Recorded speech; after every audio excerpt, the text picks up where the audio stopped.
Today we're going to talk about the Bears game. We're going to talk about some Kyle Shanahan trade rumors, and we're going to talk about just this team in general and what some of the players and coaches are saying after this. Oops, not even ready for it. There it is.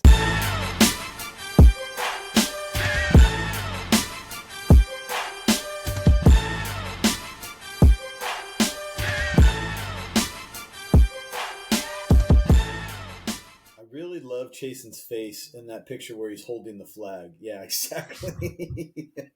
I don't know what was going through my brain when I made that face. Strike a pose, I guess. I like it too. It's very serious, unlike this 49ers team this season. So, first thing I wanted to talk to you guys about before we get too much into the Bears, some speculation. We'll do some speculating here. I mentioned after the Bills game there was a comment from George Kittle, and it would sound like he was not super happy about um, how he was used in that game. He basically said he only ran like 6 passing routes, and when he ran his routes, he felt like he was open. And it kind of sounds like he's criticizing the play caller for only running so many routes, and he's criticizing the quarterback for not getting him the ball on those routes. Fred Warner came out this week and said um, he knows what good run defense looked like. He was being asked about the poor run defense. He said he knows what good run defense looks like, and he's not seeing it right now from the 49ers. So to me, it sounded a little bit like he's kind of criticizing the D line for not doing their job. And then John Lynch had an interview, I think last week, and he said for some reason right now the 49ers are just playing very undisciplined, which sounds a little bit like criticism toward the coach for not, having a buttoned up unit. And then Kyle Shanahan after the Bills said, "We're just not that good this year. We're not as good this year as years past," which could be interpreted as, our roster's not as good. Is he kind of blaming the GM a little bit there? So we saw the Eagles last season start 10-1, get their doors blown off by the Niners, and then their season just spiraled down the drain. People were wanting to fire Sirianni. His coordinators did end up getting fired. People were questioning Jalen Hurts. Their franchise was in disarray. We know that good teams can have disappointing seasons, and the locker room can crack, and the team can just fall apart and start pointing fingers, and things can get ugly. Are we starting to see that a little bit with the 49ers? Are they starting to crack? Are they starting to take out some of their frustrations on each other, pointing the fingers at different players, different coaches, whatever? How do you guys kind of interpret those comments that have am I reading a little bit too much into it? Maybe there's nothing there. What do you guys think?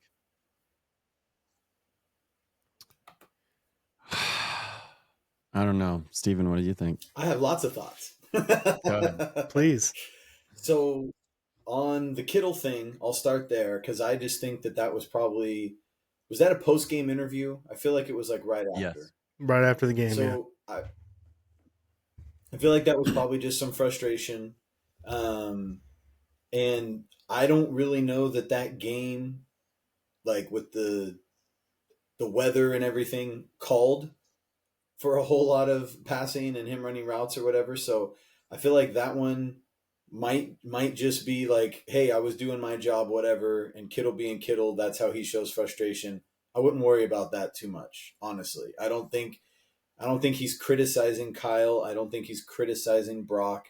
I think it's a different way of saying I control what I can control, and I'm frustrated about the loss, and I did what I could do, right? I don't feel like that one's very concerning.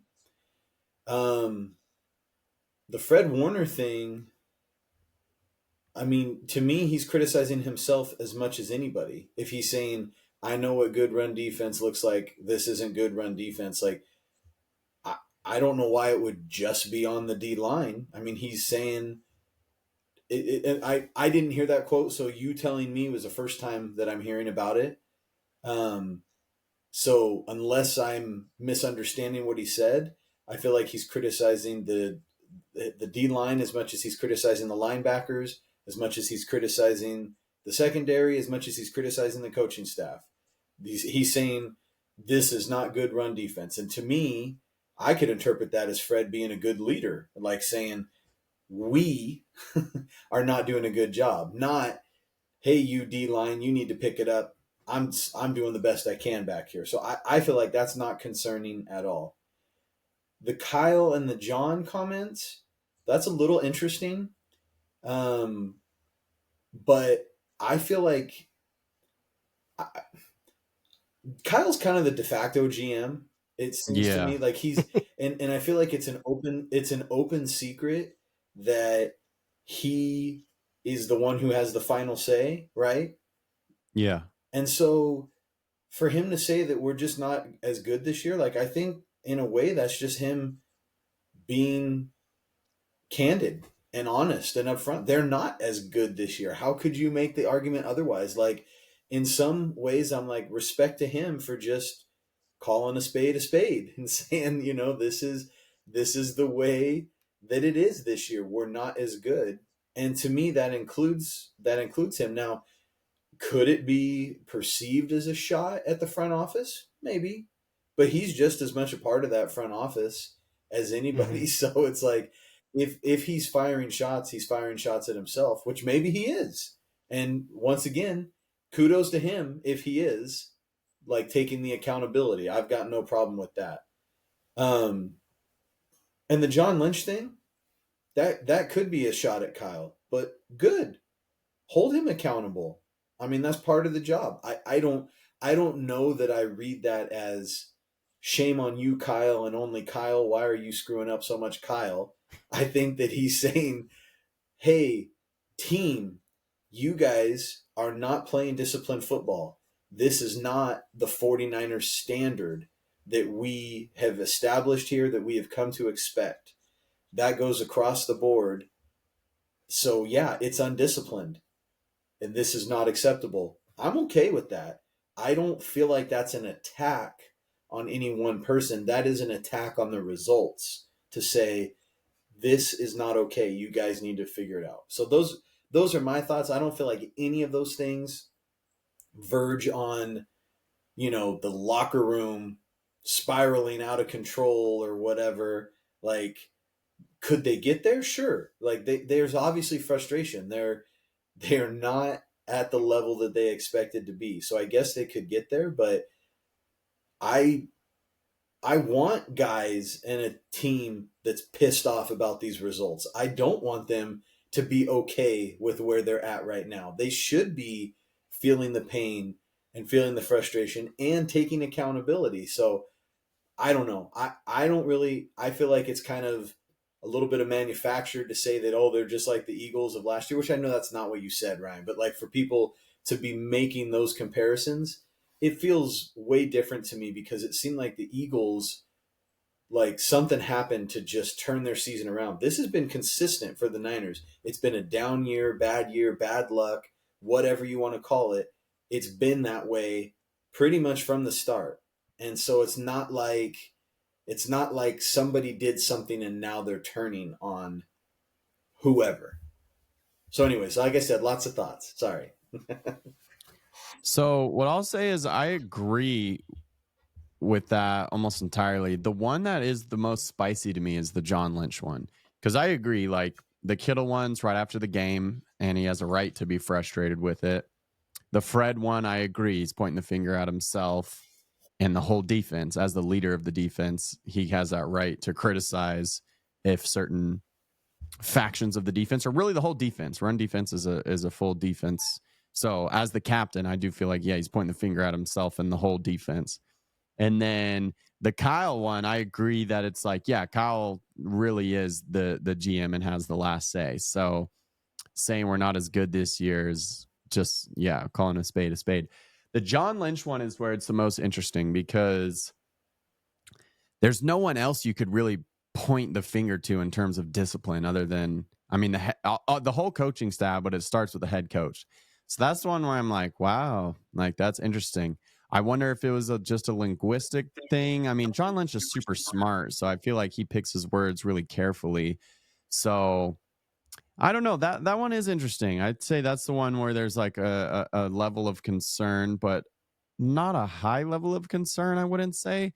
I mean, the fact that Lynch had opportunities to like leave and go to Amazon in the past and he's stuck around makes me feel like he at least enjoys his job somewhat and enjoys working with Kyle somewhat and so on and so forth, and that they don't just hate each other.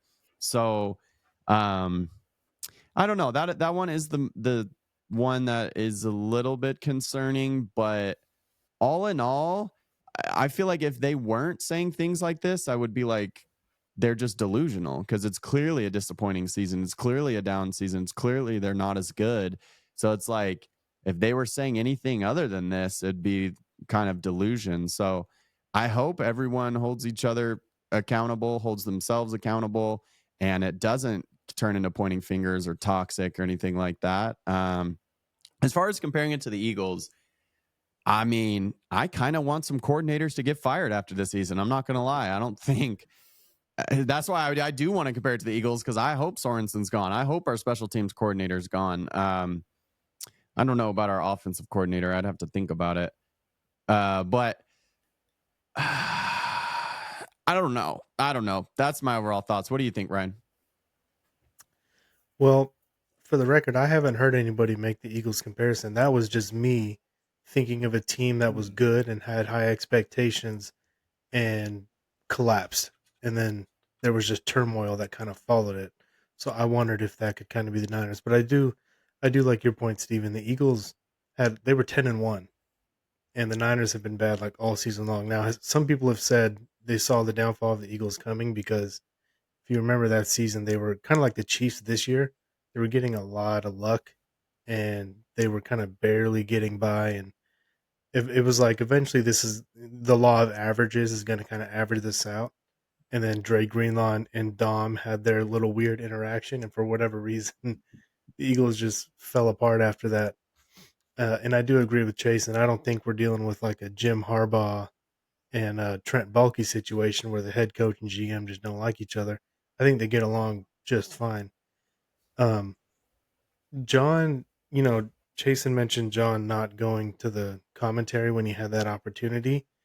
He said he wanted to, kind of like what Ben Johnson said, he wanted to finish the job with the Lions, get that Super Bowl that they're hoping to get this year, and then maybe move on. And John feels like the Niners are on the cusp of getting that Super Bowl, and he wants to do that. My prediction is when he gets that, he's probably going to be like, okay, I'm good. I can go back to commentary now, get paid a lot more money to do a lot Yeah. less work. But the Niners, I don't feel like the Niners are one step like that. They've kind of been treating the last couple of years like we're just that one free agency signing away, or we're that one just a break away. And now it feels like they're close to not a full rebuild, but a soft rebuild, probably at bare minimum.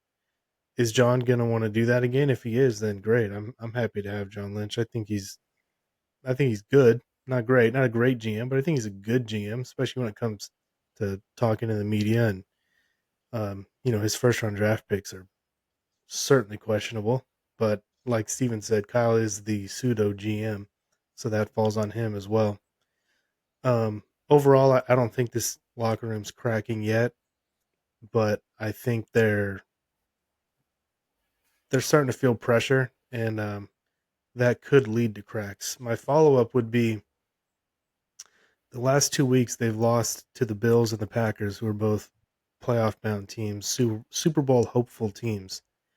The Bears this week are not that. They fired their head coach. They fired their offensive coordinator. They've got a rookie at quarterback, even if he's talented and the number one overall pick. They've got their issues. If the 49ers lose to this team at home, by the way, the Niners are at home, is that going to be what sends this team spiraling down the drain, if you will? Or are they going to be able to lose this game and say, that sucks, but we're going to get back after it next week and keep on fighting?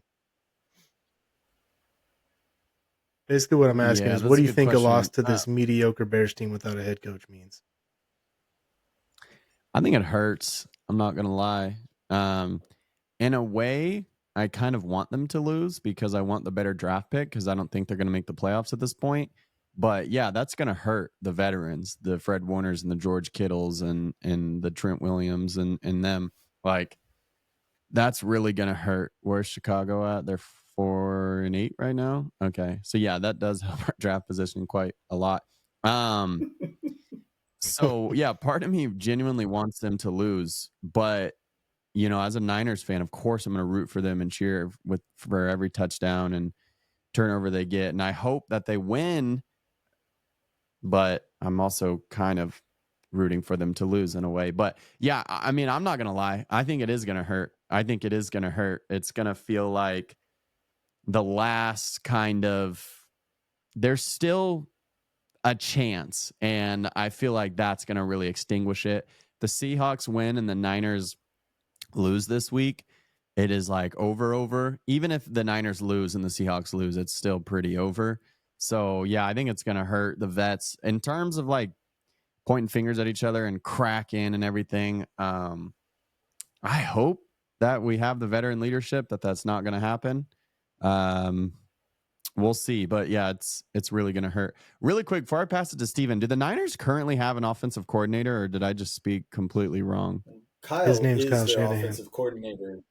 Yeah. I know he calls the plays, but they've had like a coordinator in the past. I didn't know if that guy that was calling plays in the preseason was technically their offensive coordinator. Clint Kubiak. He's not an offensive coordinator. I think they He's like give a him titles pass like game pass coordinator. games, yeah, and run game coordinator and stuff like that. But there is no offensive coordinator on staff. All right. Yeah, like Mike then I spoke McDaniel incorrectly was earlier. the But run anyway, game coordinator for a little while. Mike McDaniel Yeah, actually was offensive coordinator for one season. Didn't call plays, that's what but I he had thought. that And title. I thought someone else did that left and went to the Saints, like Clint Maybe Kubiak. Bobby Slowick had it, but I don't think he Clint did. Kubiak was offensive coordinator for the San Francisco 49ers in 2024. It could Anyway, also just be lazy reporting though, where it was like an offensive coordinator but wasn't really. But I don't know. So, in response to your question, honestly, I don't think it matters much if they lose, other than the fact that it seals their fate. Maybe some guys check out, or maybe the coaching staff finally decides to like hold guys out for good. I, good luck getting Fred off the field. I don't think he's coming off the field unless somebody like forcibly drags him or something. But um, I guess I don't really feel like it matters, because there's not that big of a difference between 5-7 and 5-8. Like either way, they sit in a bad spot. Now, if they win, which I expect them to win, I think that will, kind of reignite a little bit of hope. Oh, they could still do it. They're still mathematically alive and all that stuff. But I mean, a loss just kind of seals. It's just more of what we're already experiencing. So I don't know that it matters all that much. I could see a few guys checking out, but I mean, that would really only be guys that are Debo. yeah, Debo, like guys that maybe aren't around for the long term, like maybe. And I hate even saying anything that sounds remotely negative about this guy because of what he's dealing with. But Charvarius Ward, he's about to be a free agent, right? So maybe, given what he's dealing with and a quote unquote lost season, it's time to pack it in. I mean, how could you not have your mindset a little bit somewhere else with what he's dealing with right now, right? So I guess what I see the impact of a loss being, there's going to be more noise around the team. The media is going to make a bigger deal. There's going to be all this talk about, see, Brock Purdy really ain't it, and look at this. Look at how dumb Shanahan really is. Everybody holds him up as a genius, but all the haters are going to come out and want to talk about, look at this is the real Kyle Shanahan. Never mind, all these other years of results. But it's going to be more of that. There's going to be more people that have the stories already that they want to tell, will be able to tell it if they're negative about the Niners. It's not really going to matter that much, I don't think, to the guys, because I think they're just going to be more pissed. They're already pissed, and that's why I think they're going to win, because I think they're going to come out fired up for this one. And you said it. The Bears are mediocre. They, they are vulnerable, and they and so the Niners should be able to capitalize on it. And if they don't, then it just proves what we've already been seeing. Yeah, I think not just the Niners, teams in the NFL in general, especially contenders. Maybe the bottom 5 or 6 teams don't think this way, but I think the 49ers are 5-7, and they look at the rest of their season like, hey, if we play our cards right, we're going to finish 10-7. And last week, they probably Yep. thought, hey, we're 5-6, we play our cards right, we're going to finish 11-6. I just wonder if they lose this one and now Yep. they're 5-8. If now they're like, okay, if we go 9-8, that's not good enough. And so, what's the point of trying to get to 9-8? Were you going to say something, Steven? Sure. Yeah. No, I agree with Yeah, I you, mean, Ryan. I think that's kind of speaking to the guys like Mooney and Debo, like we were saying. But go ahead. Yeah. yeah, I just because 10-7, I think is you got a good shot to get in. 9-8, I think it's probably over. So I do agree with you. I think they're going to come out this weekend fired up and motivated and play like. I mean, this is playoff football now from here till however long the season lasts. If they want to go to the playoff, the playoffs start this weekend. Um, do you think if the Niners do win, like, do they have to win impressively, or do they just need to win by 1 point? Do you think this team has what it takes to finish the season 4-1 and get a playoff berth, 5-0? Do you think they have it in them, or do you think if they win this game, they're just going to be up and down and up and down like they've been all season? I'll say no. That's just my opinion. I don't think they're, with the injuries they have, that they have the talent to beat some of the teams that are on the schedule with how undisciplined they've played. I don't think they can beat some of these good teams. So just a flat out no from me. What do you think, Steven? My answer is going to be kind of like both, because they do have it in them. They've shown that this basic foundation of players and this collection has it in them. We know they have the talent and the scheme and everything else. They have it in them. They have not this season. So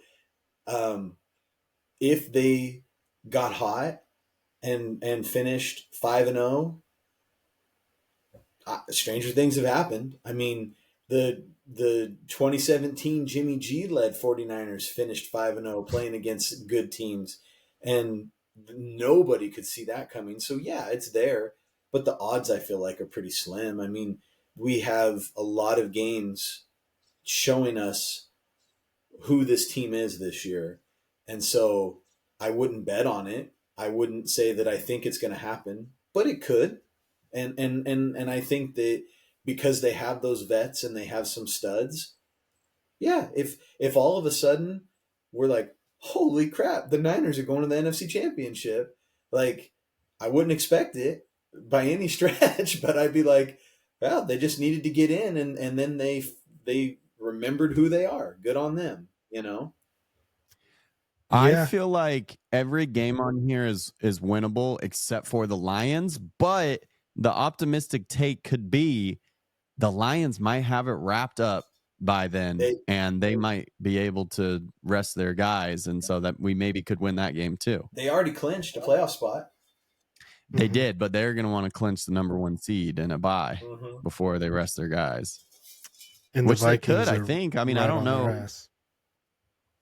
Yeah. Gosh, the Vikings are their Vikings are going to go like 1-2 these next 3 weeks, and the Lions will be fine. Maybe. Um, yeah, I see. I agree with Jason. The Bears, the Rams, the Dolphins, Cardinals, those are all winnable games. The Lions are, Yep. they could be resting guys, but even if they're not, they're super banged up. I'm still expect the Niners to Yeah. lose that game, but I could see how the team could beat the Bears, and then they have a quick Thursday night game against the Rams. If they win 2 games in the matter of 4 days, and they're 6-6 or 7-7, the Dolphins stink. The Cardinals, they should have won. They're going to hone in on that Lions game, and I mean, maybe I'm kind of feeling a little optimistic. I still think there's some life, there's possibility. I just have they won back to back games all season? I once. don't know. I think they did it one time. Yeah, and then they're just going to rip off 5 wins. That's tough to believe.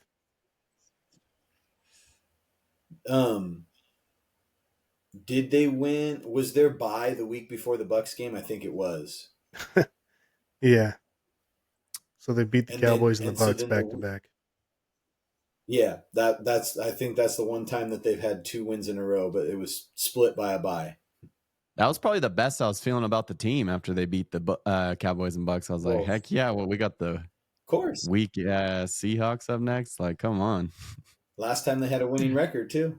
Mm-hmm. Yeah, after the Bucks, I mean they should have if this Niner team was like good, they should have handled the Bucks pretty easily, and they didn't. So I was, even though I felt good about them winning back to back games and having the bye, I was still pretty nervous. All right, do you guys want Give a some quick credit to injury Baker. update? I felt like Baker played good in that game, so got to give some respect to him too. Yeah, give us. Definitely. I mean, I know a big one that I saw come across earlier today that I'm bummed about, but Trent and Bosa out.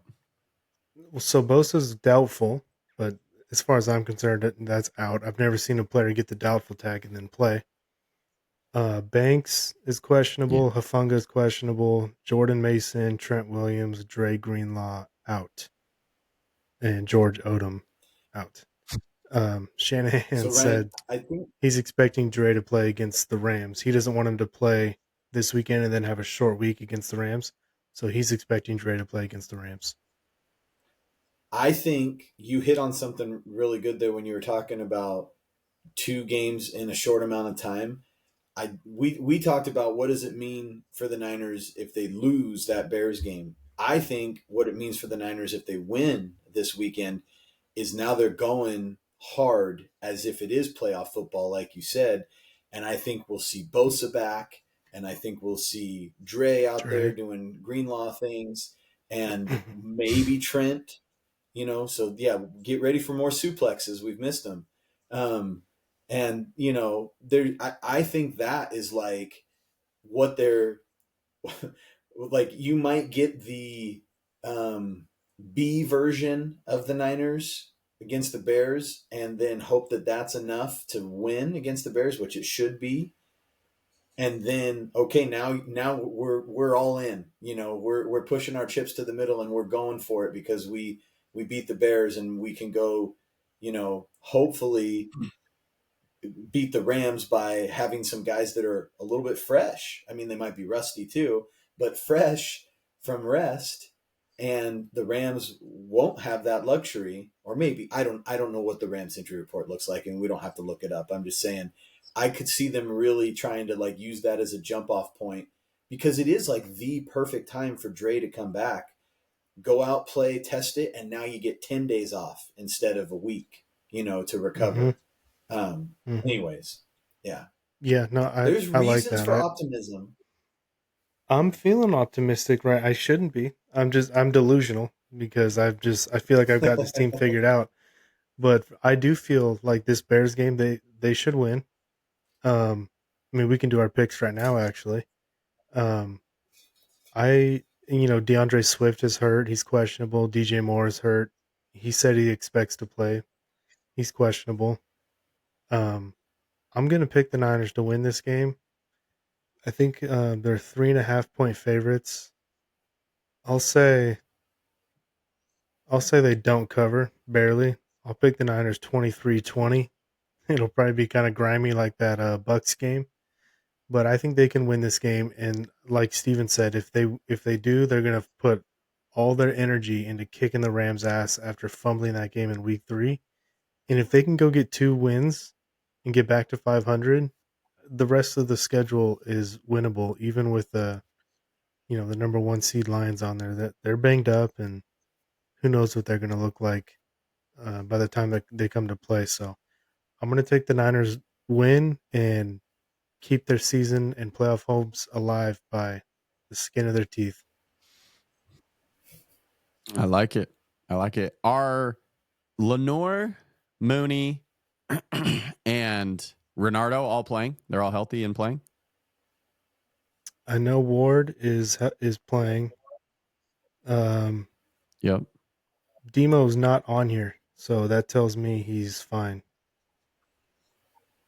Not even on the injury report. He's Lenore? not even on it. Okay, I just looked it up too. Lenore returns to Niners practice on track to play versus Bears. Okay. Lenore, Renardo, and Mooney sounds like minimum 2 interceptions from Caleb Williams. So I'm going to pick a similar score. Not going to pick the Niners to cover. I'm going to go Niners 27-24. Man, I guess I just keeping the faith more than you guys. I'm going like, We picked wins. I know, but you're both saying, "Oh, they're not going to cover." I feel like you're trying to hedge, like something like that. I'm going just Niners. no one here's 27. betting on it. So sorry, go ahead. Yeah. I'm going Niners 27-16. I think Dang. that they come out fired up and they control this game. I think their defense especially is going to be pissed off, and like you said, rookie quarterback coming to town, I think it's going to make it a little bit easier for them to look better than they've looked recently, especially when they're playing against, the MVP potentially and Josh Allen. I know Lamar has something to say about that, and maybe some others. And then, the Packers game was just so disjointed. But I expect them to come out and look good. Maybe not look great. Maybe not look like 2023 49ers, but look solid and control the game and win it. I like it. All right, we're all picking the Niners win. It's 4:25 right now, Steven. What do you think? Should we get into a Shanahan trade? I'm good for another 20 minutes or so. Perfect. Okay, well then I actually just X'd out of something. I just wanted to show this real quick. Just to inflict a little bit of pain for no particular reason. But this has been going around on social media, playoff win since 2010. Saw that. Yeah. Everyone on this list has a bowl except for the Niners. Oh my God. Stupid Patrick Mahomes. Stupid freaking jerk. Yeah, I saw that too, Ryan. What's crazy is if the Ravens don't win that one against the Niners, then they're in that position. Mm-hmm. Like they're right there. I don't know, man. I mean, I know you want to talk about the Shanahan thing, and I do want to do it. I've been thinking a whole lot lately about like Niner fans, and I guess just how spoiled we are. And because that sucks that we don't have a Super Bowl to be excited about. But damn, that's pretty awesome that our team has been that good, that consistently, that they're up there, and that they've given us all these great years of competitive football to watch. But anyways, yeah, the one that kind of stands out as being a disappointment is the Seahawks for how dominant they were. One of the greatest defenses of all time, Hall of Fame running back Russell Wilson, who was playing well. Like, they only won one Super Bowl. That's kind of crazy. I mean, it's still one Super Bowl. We don't have any, but I always thought it was kind of crazy that regime only won one Super Bowl. Yeah, the LOB teams.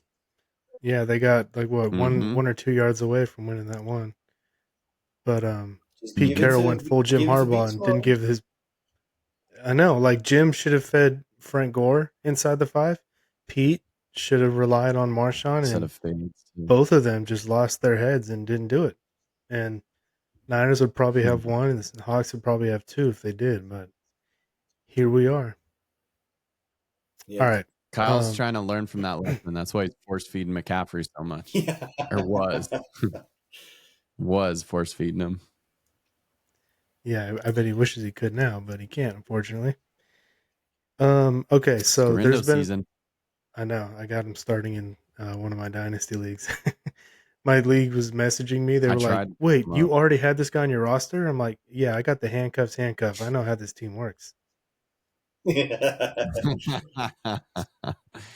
Who's our backup now? Patrick Taylor? I might pick him up now just to get ahead of it. Yeah, so it is Patrick Taylor. Is it Patrick I was Taylor actually I was gonna mention on my little rundown I had. So because I'm in Dynasty, I follow like all the running backs, receivers, tight ends, and quarterbacks that get drafted. And the Jets drafted this 20-year-old 2 years ago. His name's Israel Abanikanda. He's really fast. He's an explosive player. He had like a 20 touchdown season in college. I ended up drafting him in the third round and kind of hung on to him, but he was like third or fourth string on the Jets, and I ended up dropping him for someone else.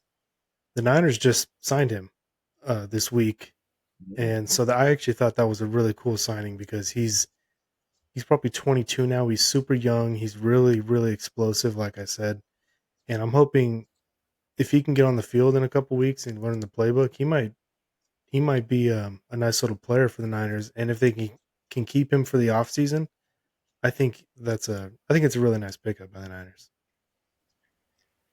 Yeah, I Yeah, like so it. I I'm don't know if hyped you guys now. know anything about him, but I was excited to see that. So anyway, there's been a lot of talk this week about um, trading Kyle Shanahan, and firing Kyle Shanahan it would be just an absolute moronic decision because you'd get nothing for him. If you did want to move on from him, you would trade him. Now, I think we all agree we don't want Shanahan going anywhere, but just for a fun exercise, let's just talk about it a little bit. So, um, I looked up some coaches' trades because a lot of people don't. I didn't realize looking this up how often it happens. People always say, "Well, it's so rare." Not as rare as you'd think. So just since the year 2000, Bill Belichick got traded to the Patriots for a first round pick. Actually, a couple years back, Bill Parcells was traded from the Patriots to the Jets for a second, a third, and a fourth.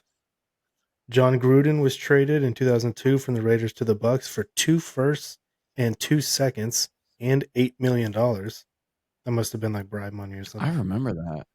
And then crazy that he That's goes from the crazy. Raiders to the Bucks and then takes the Bucks to the Super Bowl, plays the Raiders in the Super Bowl and beats them. That's crazy. Imagine if that happened today. Imagine if Shanahan got traded to like the Bengals and then the Bengals beat the Niners in the Super Bowl next year. Are you freaking kidding me? Which, by the way, the Super Bowl is in Santa Clara next year.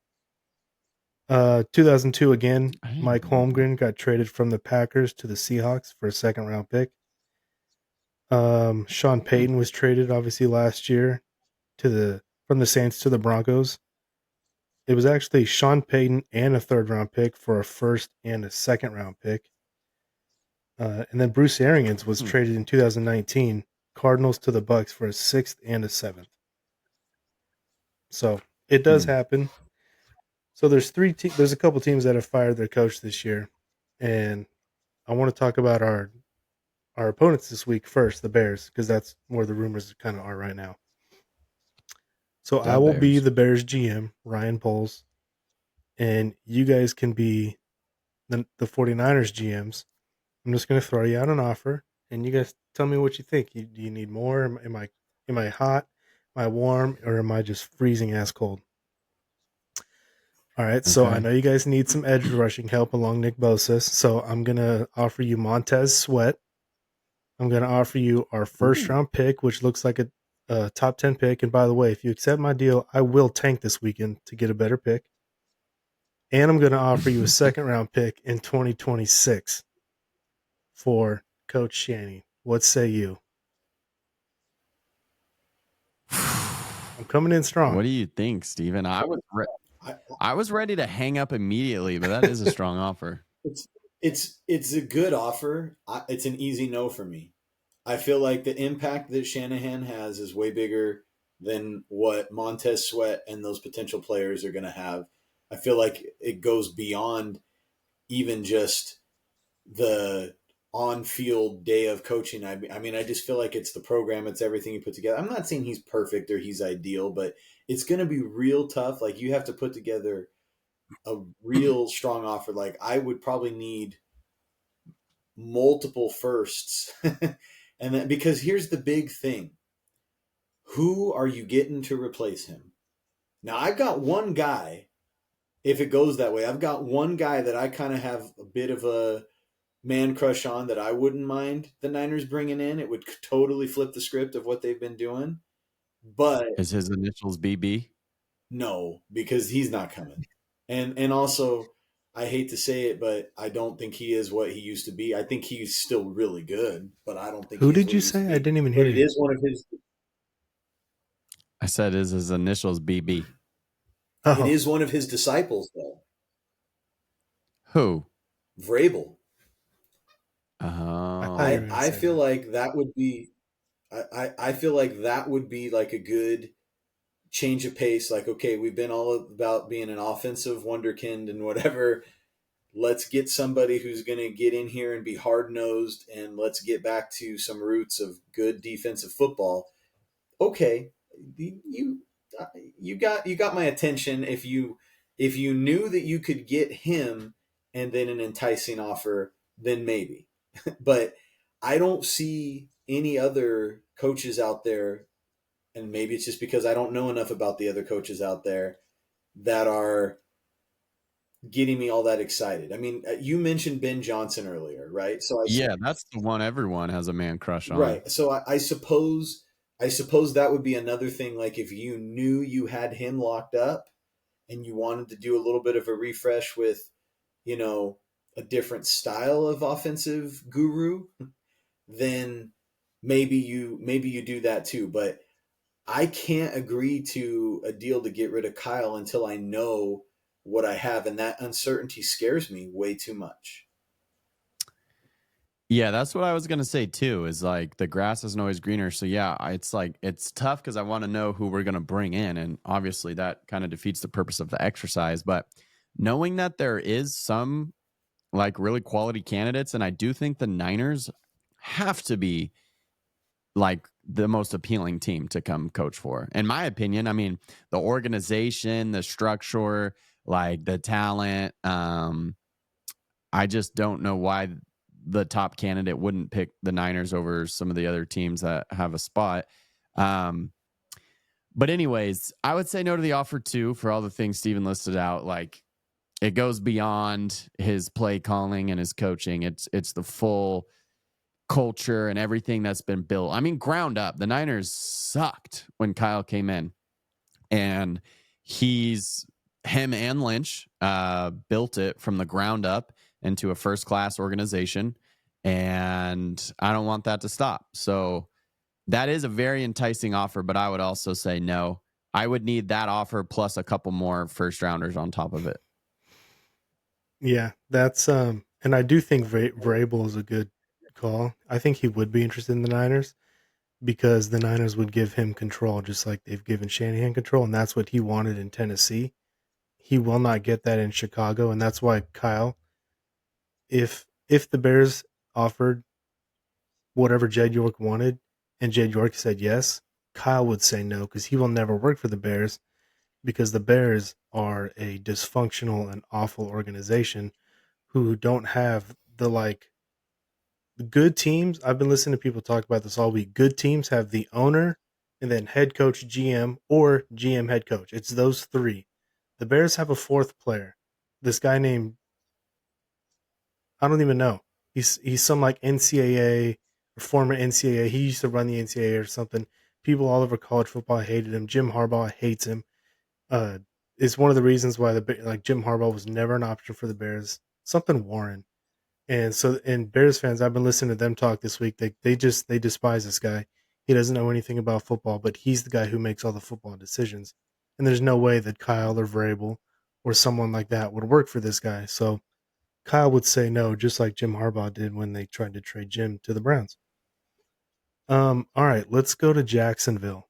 All right, good old Jacksonville Jags.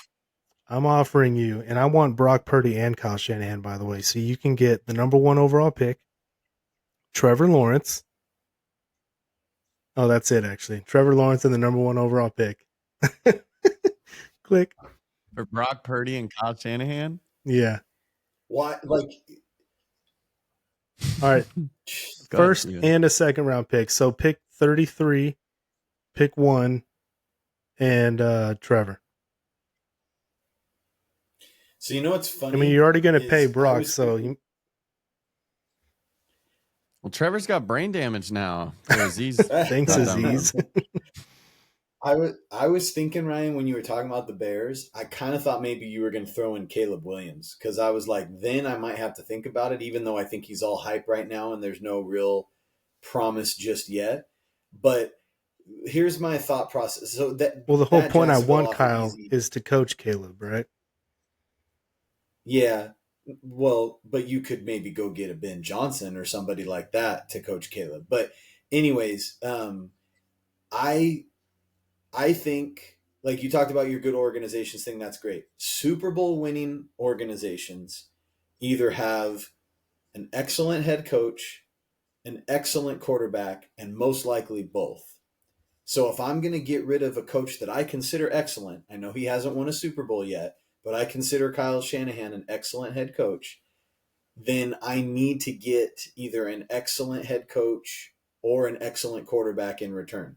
I do not believe Trevor Lawrence is that, and I don't know that there's an obvious one out there with the number one overall pick that the Jaguars might have. Now, if Andrew Luck was being drafted this year or somebody like that that's like a slam dunk number one, okay, that's kind of intriguing. And especially Brock coming off of his, I mean, Brock is good. I want Brock to be around, don't get me wrong, but his value is the fact that he doesn't cost anything. Like, that's part of what makes him so good right now as an asset to the organization. $60 million a year Brock Purdy, he's got to step his game up. I'm just, putting it out there. Like, he has shown the ability to be that guy, and I hope he becomes that guy. But Brock Purdy, just based purely on results, his play, not talking about win loss, purely on his play results, I wouldn't pay that quarterback $60 million. I'm paying him $60 million thinking that he's going to continue to get better from what he's already shown. So sorry, I know I spiraled this way off of where you were going, Ryan, but my point is that's an easy no for me. I'm sorry, Chase, and I know we're supposed to be doing this as a co-GM thing, but the Jacksonville Jaguars offers an easy no because I don't really think I'm getting a very valuable asset in return. And I'm moving on from not only the really good coach, but my starting quarterback. Yeah, Steven So, ripped the yeah, I'm phone gonna out of the say no wall for all and those. threw it across the room so Jason couldn't answer. Yeah, that's right. Yeah, it would be no for me as well. I'm curious, if a team wants to trade for a head coach, who are they talking to? They going straight to the owner? The owner. Because It's an Kyle's pretty much the owner-to-owner GM. conversation. Okay, that's interesting. So, yeah, I'm going to say no. I won't even add anything else because Steven covered it all. It's going to be a no for me as well. All right, last team, New York Jets. Another dysfunctional mess that Kyle would probably want no part of. I'm going to offer... They got talent, though. Well, yeah, that's true. Some. So I'm going to offer the first round pick, could be a top 5 pick, top 7 probably, a third round pick, and Sauce Gardner. Damn. Well, I'm gonna let Chasen go first because I just went crazy on that last one. So Chasen's up. What do you think? All right, Jason? so a top 10 pick, a third rounder, and Sauce. Mm-hmm. You know who I thought you were going to offer? I thought you were going to offer that defensive tackle that they have that's really good, too. That's the guy I was kind of more interested in. Yep. Sauce is amazing as well. Don't get me wrong. He's also What's cheaper. that guy's name? Keenan Williams. Is it Keenan or Quinnen? Quinnen Williams. I thought it was Quinnen, but maybe it's Keenan. I don't know. I thought it was No, it's Quinnen. I think it might Quinnen. be Quinnen. He I got remember drafted third right after Bosa. Yeah, because people were like, "Ooh, maybe the Niners like him," and so that's why I remember him, and he turned out to be really good as well. So good for him. But okay, Sauce first, third. Yeah, that's gonna be. If I swap Williams for It's Sauce, would that get it done? No, it makes it more intriguing. I think the first offer was the best offer, the Chicago Bears offer, but I'm gonna say no. Just because I value Kyle that highly. It's not a bad offer, though. It's not a bad offer. Go ahead, Steven. I would want.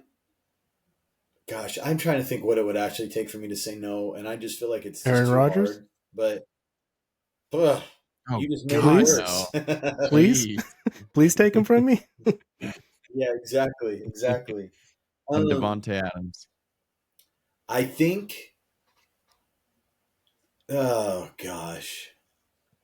It's a no. I mean, I'm trying to put together a package that I realistically would say yes to, and it just they all sound outlandish. So I feel like it's silly to even say it, you know. But like I was gonna say, I'd want like 3 firsts and Quinnen Williams before I would really strongly consider it, and the Jets would never do that. So you know, like it doesn't make sense. But Hmm. and that's only because I would expect the Jets picks to be high. So that's why I'm like, okay, that might be cool. Like you're getting, 3 shots at, a high pick. Yes. But even then, I still don't know if I want it because Quentin Williams, I know that he's really, really good.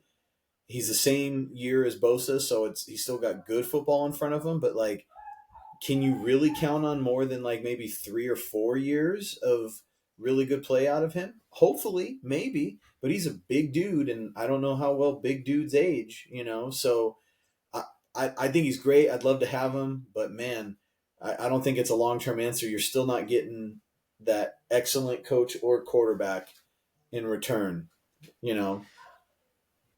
I'm going to say yes to an offer just to say yes to an offer, just so we could spice it up. I'm going to say yes to the offer Steven just made up of Quinnen Williams and 3 first-rounders, and Vrabel's already committed. That means we're getting a hard-nosed defensive coach. We're getting a stud interior defensive lineman that we've desperately needed since Buckner left. I know Eric's been really good, but I don't consider Eric to be like that super high tier. So we're pairing Bosa with a stud who's in the prime of his career and 3 first-round picks to just replenish. We could go offensive line. We could go defensive line. We're already going to have a good pick.